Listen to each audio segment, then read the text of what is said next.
श्री स्वामी समर्थ सख्यांनो, चला माझ्याबरोबर भटकंती करायला परत एकदा. सो आज आम्ही निघालेलो आहोत अक्कलकोटला. ॲक्च्युली आहे माझ्या फ्रेंडचा बड्डे उद्या आणि तिचे ग्रुपमधले जे मेंबर्स कॅन्सल झाले होते, सो सहज तिने विचारलं आणि स्वामींचा बुलावा आला आहे तर नाही कोण बोलणार. सो मी आणि माझी फ्रेंड निघालेलो आहे अक्कलकोटला, कल्याण टू अक्कलकोट वंदे भारत ट्रेनने. सो खूपच कम्फर्टेबल आहे आणि अजिबातही त्रास झालेला नाही आहे वंदे भारतने. नाश्ता आणि इव्हिनिंगच्या जेवणाची देखील आम्ही त्यामध्येच बुकिंग वगैरे केली होती आणि प्रवास अगदीच सुरेख झाला. आमच्याबरोबर आम्ही ॲक्च्युली ज्या होतो त्या 13 जणी होतो आणि खूपच छान, म्हणजे लहानांपासून मोठ्यांपर्यंत सगळ्यांनीच ट्रिप एन्जॉय केली. सो त्याच्यानंतर रात्री आम्ही 10:30ला पोहोचलो होतो सोलापूर स्टेशनला. तिथून आम्ही बुकिंग्स केल्या होत्या, इथे बघू शकता. मस्त अशा 2 व्हेकल बुकिंग केल्या आणि त्यानंतर आम्ही सोलापूर ते अक्कलकोट हा प्रवास जो आहे तो बाय कारने केला. त्यानंतर रात्री आराम वगैरे करून दुसऱ्या दिवशी फ्रेशअप होऊन निघालेलो आहोत दर्शनाला. स्वामी मंदिरापासून अगदीच 5-10 मिनटाच्या डिस्टन्सवरच स्वामींचं जे हे होतं, आम्ही जिथे स्टे केला होता आणि तिथून थोड्याच अंतरावर स्वामी वटवृक्ष मंदिर होतं. तर सकाळी सकाळी अजिबात देखील गर्दी नव्हती आणि स्वामींचं नाव घेत आम्ही तिकडे पोचलो. माझी मैत्रिणी ते पहिल्यांदाच आली होती आणि ती खूप खुश होती की कोणत्या ना कोणत्या कारणांमुळे का होईना पण स्वामींना एवढ्या वर्षांपासून तिचं यायचं चाललं होतं आणि ती फायनली इथे आली होती. सो चला जाऊया आणि दर्शन घेऊया फटाफट. तर इथे अजिबात आम्हाला सकाळी सकाळी गर्दी भेटलेली नव्हती. मस्तपैकी छान असं नामस्मरण करत सकाळी सकाळी दर्शन झालं आणि इथे आम्हाला आमचे जे आहेत खूप जुने फ्रेंड्स पण भेटले.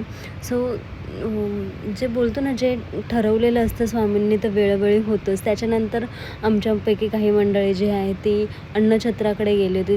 जे थोडंफार आपण डोनेशन वगैरे केलं. त्याच्यानंतर जे आहे काही जणांनी महाप्रसादाचा लाभ घेण्यासाठी गेले. ते तिकडे गेले असताना आम्ही बाळप्पा महाराजांच्या मठामध्ये गेलो. तिकडंच आमचा महाप्रसाद चुकला, पण इकडे आम्हाला नक्कीच महाप्रसाद भेटला. इथे तुम्ही जे सफेद बॉक्स केलेले बघता आहात, तर तिथे स्वामी महाराजांची जी आहेत ते पावलं उठलेली आहेत. त्याच्यावर पाय द्यायचा नसतो आणि त्यांना असं ओलांडत आम्ही पुढे गेलो. इथे आजूबाजूला बघू शकता स्वामी महाराजांच्या जीवनातील जे आहेत चित्र व्यवस्थित असे फ्रेम्स करून लावलेले आणि प्रत्येक फ्रेममध्ये काही ना काही संदेशच होता. इथे आई तुळजाभवानीचं दर्शन झालं. हा महाराजांचा जो बिछाना आहे तो आहे. मग बसायचे महाराज इथे आणि अगदी खूप छान दर्शन झालेलं. अगदी मन भरून आलं होतं. अक्षरशः डोळ्यात पाणी होतं आमच्या. तर त्याच्यानंतर हे आहे राम मंदिर. बाळप्पा महाराजांच्या मठातून आतूनच रस्ता आहे, त्याच्या बाजूलाच एक्झॅक्टली राम मंदिर आहे. तिथेही व्यवस्थित छान दर्शन वगैरे झालं. त्याच्यानंतर इथे बाजूला एक गोशाला आहे, तिथे पण आम्ही मस्त त्यांना पाणी आणि जेवण वगैरे असं दिलं आणि त्यानंतर जे आहे आम्ही पोहोचलो अन्नछत्राकडे. महाप्रसाद आम्हाला वटवृक्ष मंदिराकडे घेता नाही आला, तो आम्हाला इथे महाप्रसाद देखील भेटला आणि आम्हाला इथे सेवा करण्याचा देखील लाभ भेटला. महाप्रसाद अगदी सुरेख होता आणि तुम्ही इथे बघू शकता कितीही माणसं आली तरी महाप्रसाद कधीही कमी पडत नाही. त्यानंतर आमचं प्रस्थान झालं खंडोबा मंदिराकडे, जिथे स्वामी महाराज पहिल्यांदा आले होते आणि तिथून जी आहे सगळी जर्नी, महाराजांचं जे आहे पुढचं पाऊल पडलं होतं तेच हे खंडोबा मंदिर. तिथे दर्शन झालं.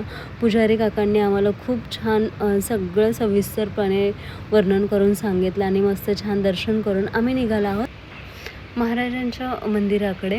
स्वामी महाराजांच्या अक्कलकोटमध्ये 2 मंदिरं आहेत. ॲक्च्युली एक वटवृक्ष मंदिर आणि एक स्वामी महाराज मंदिर. बाळप्पा महाराजांचा मठ देखील आहे, चोळप्पा महाराजांचा मठ आहे. जर कधी जायचं असेल आणि तुम्हालाही सविस्तर माहिती हवी असेल तर मी इथे डिस्क्रिप्शनमध्ये देत आहे.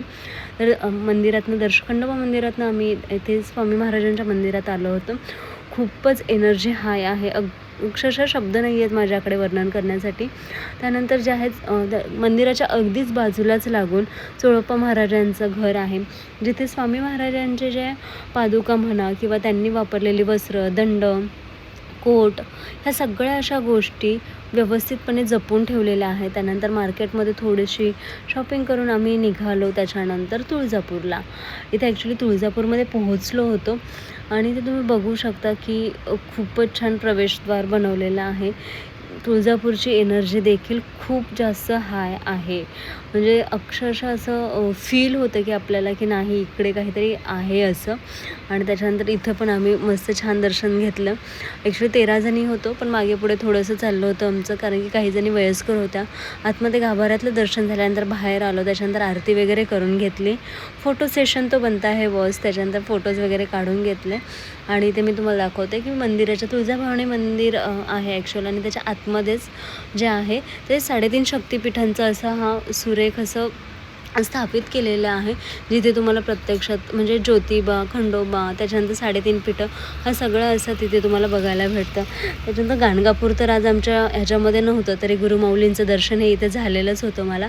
आणि हा नवसाचा पाळणा बोललं जातं. इथे एक चिंतामणी दगड पण आहे, जिथे शिवाजी महाराज प्रत्येक वेळेस आपला हो किंवा नाही जे आन्सर आहे ते तिथे विचारायचे आणि तिथून पुढे जायचे. त्याच्यानंतर जे आहेत आम्ही रिटर्न जे सोलापूरला चाललो होतो, कारण की सोलापूरवरूनच ट्रेन होती. पण इथे जे आहे प्रतिमहालक्ष्मी असं हे टेम्पल होतं, ते ड्रायव्हर काकांनी सांगितलं आणि आम्ही इथे देखील छान असं दर्शन घेतलेलं आहे.